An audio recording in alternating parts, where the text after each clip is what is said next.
versets 16 à 23. Parole de notre Seigneur Jésus-Christ. Éphésiens 1, 16 à 23.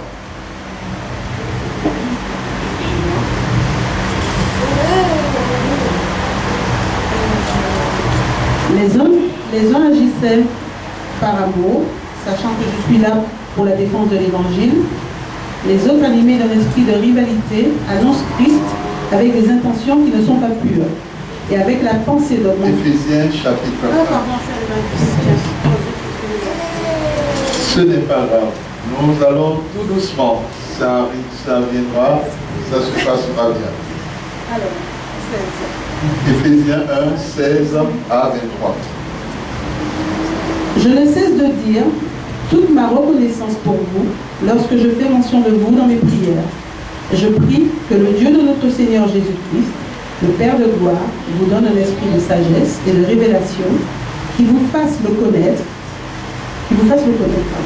Je prie qu'il illumine les yeux de votre cœur pour que vous sachiez quelle est l'espérance qui s'attache à son appel, quelle est la richesse de son glorieux héritage au milieu des saints, et quelle est l'infinie grandeur de sa puissance, qui se manifeste avec efficacité par le pouvoir de sa force envers nous qui croyons.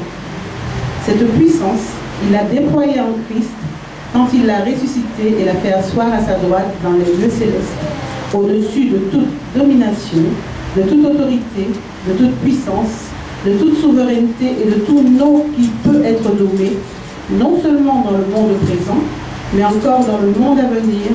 Il a tout mis sous ses pieds.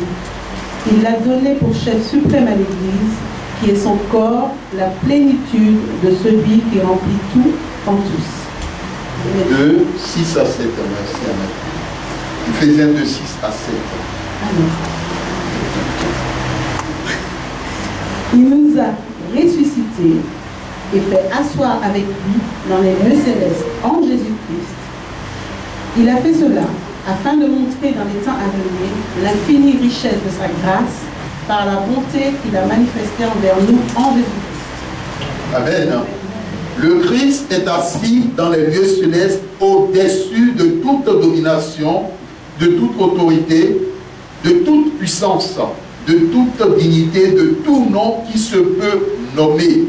C'est ce pourquoi nous avons dit de dire à ton frère, de dire à ta soeur qu'il est plus fort que le diable, parce que le diable c'est un nom, de tout nom, qui peut se nommer non seulement dans le siècle présent, mais encore dans le siècle à venir. Il a tout mis sous ses pieds. Bien-aimé dans le Seigneur, à partir du moment où Dieu t'a ressuscité, Dieu t'a fait passer de la mort à la vie par la nouvelle naissance, à partir du moment où Dieu a accompli cette œuvre dans ta vie, il t'a fait asseoir, nous dit le texte d'Éphésiens chapitre 2, versets 6 à 7, il t'a fait asseoir dans les lieux célestes avec Christ. Cela veut dire que toi aussi, tu as reçu le pouvoir sur toute domination, sur toute autorité, sur tout nom, sur toute puissance. C'est ce qui fait que lorsque tu dis au nom de Jésus-Christ, j'ordonne à telle puissance de sortir, il est obligé d'obéir. Parce qu'il connaît ta position. Amen. Toute personne connaît la position du chef de l'État de ce pays. Sa position, c'est d'être un chef d'État. Ta position, c'est une position de vainqueur. Amen.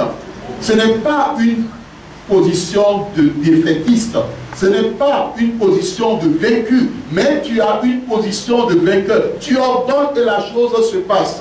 Je vous ai déjà donné le témoignage de ce frère en Christ qui était allé à l'étude biblique et au retour, lorsqu'il passait dans un endroit sombre, il a vu venir vers lui, il y avait un peu de lumière, un corps qui avançait vers lui en marchant sur les deux pattes. Et comme nous l'avons dit, il n'existe pas de corps qui marche sur les deux pattes. Mais ce n'est pas une histoire, c'est une réalité.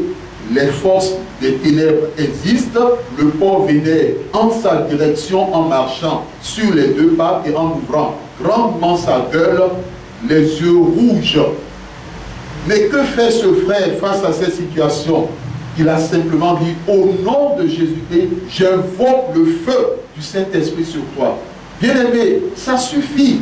La Bible nous dit que l'autorité de Dieu consiste en la puissance de sa parole. La Bible dit, Dieu dit que la lumière soit et la lumière fut. Lorsque Dieu t'a créé à son image, il t'a aussi donné ce pouvoir au niveau de la parole.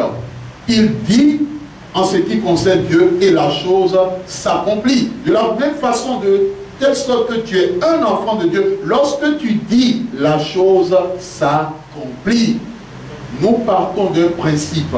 Tu es un enfant de Dieu. Tu as reçu le pouvoir de Dieu en toi. Tu as reçu l'autorité de Dieu en toi. Il est temps que tu l'exerces.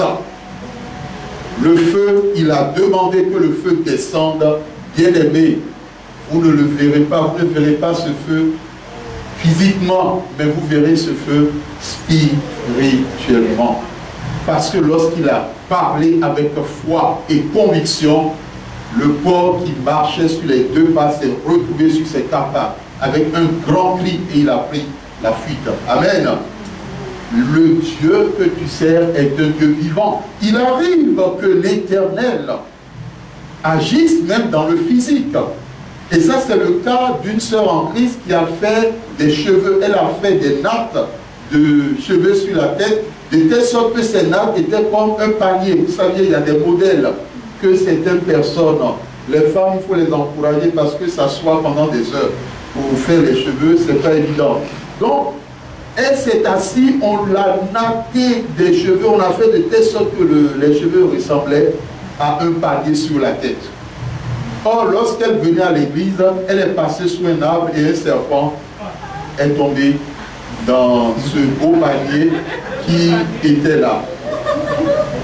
Pas spirituellement, physiquement. Le serpent est tombé dans le panier et elle est allée à l'église sans se douter de quoi que ce soit, sans se rendre compte de quoi que ce soit.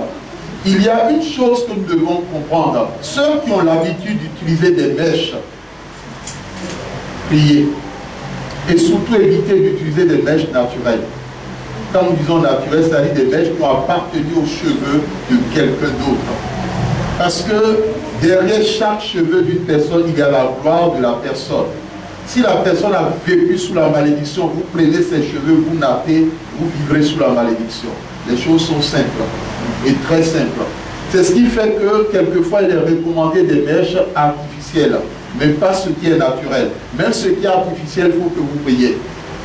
Elle, c'était naturel. C'est des cheveux de quelqu'un d'autre.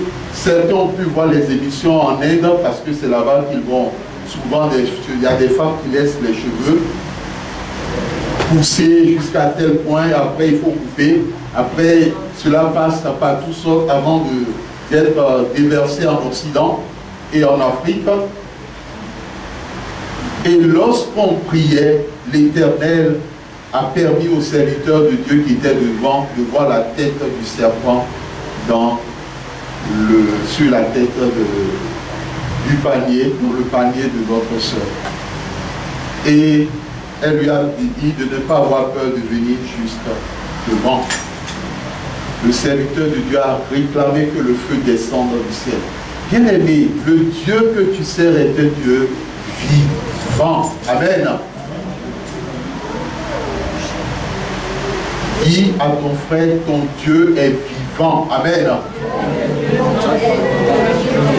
Bien-aimé, ce sont des confessions, mais elles sont puissantes.